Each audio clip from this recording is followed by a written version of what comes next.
thank you for joining us on Now News.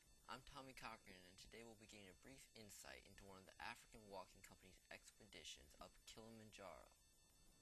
Kilimanjaro is located in Tanzania, Africa, and today we'll be learning about how one of the expedition works and what to expect if you decide to take this adventure.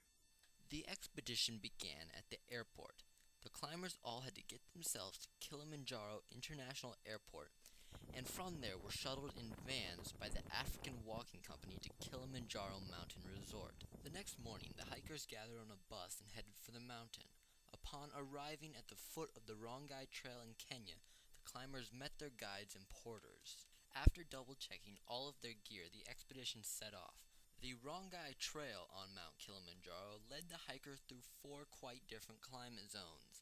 These were forest, moorland, alpine desert, and summit zone. The first day of hiking was spent in the beautiful woods of Kenya.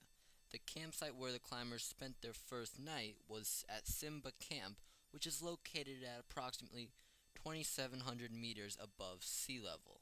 After a meal, usually containing a starch along with some sort of stew, the hikers returned to their tents to relax and either played cards, listened to music, reflected in a journal, or went to sleep. The second and third days of the expedition were spent hiking through the moorlands of the mountain. The group's second camp was at Kikalawa Cave at 3,500 meters. The third camp was called Mwenzi and was located at 4,330 meters and was located just below Mwenzi Peak. The fourth day was the journey from Mwenzi to Kibo Hut at 4,700 meters. The expedition hiked across a large desert plain for approximately 8 hours before they arrived at the camp. The rest of the fourth day was spent resting for the summit attempt, which occurred only a few short hours later. Alpine desert is not the same as a normal desert. Alpine desert is a vast, barren area which is quite warm when in the sun, but freezing cold in the shade. The cold, even though it is a desert, is due to the elevation of this barren and vast area. The group attempted and succeeded in summiting the next day. They woke at approximately 11 p.m. on the fourth day and departed for the trail at midnight. They hiked for 5.5 hours to Gilman's Point, which is located at 5,686 meters above sea level, through the dark and in about minus 20 degrees Celsius. Gilman's Point is the first summit of Kilimanjaro. They then hiked another 1.5 hours to Uhuru Peak at 5,895 meters, the roof of Africa. At the summit, everyone was overjoyed. I asked one of the guides at the summit how he felt, and this was his response. How do you feel? I feel more than excited. So good, man. Very good. Yes, we rock it. Beautiful. Finally, yes. The last morning at Harombo Huts before the final descent, all of the guides and porters sang a goodbye song to the hikers called Kilimanjaro to celebrate the success of the expedition.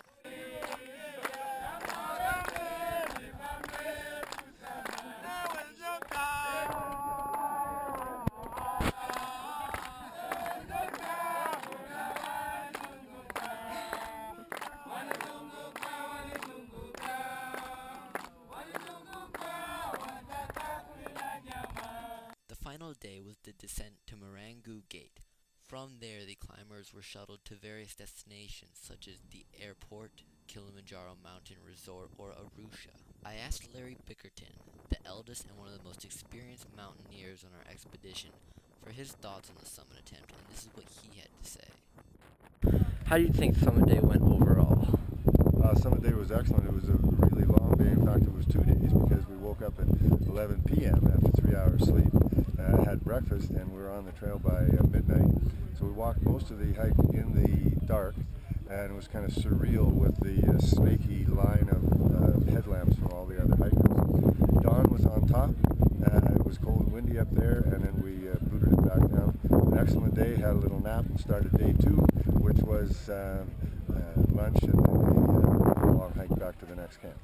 What do you think could be done to improve people's odds of summiting? Well, you know, that's kind of hard to say because all 15 in our group did summit, but that's because everybody was fit to begin with. And if someone is athletic and doesn't have quite the level of fitness that they think they should, just go do some hiking like the website told you to. Do some hiking before you start, and I think you'll succeed. So congratulations to those 15 now summiters of Kilimanjaro. I hope you enjoyed this brief insight on what happens on an expedition from the African Walking Company of Kilimanjaro, and we'll see you next time.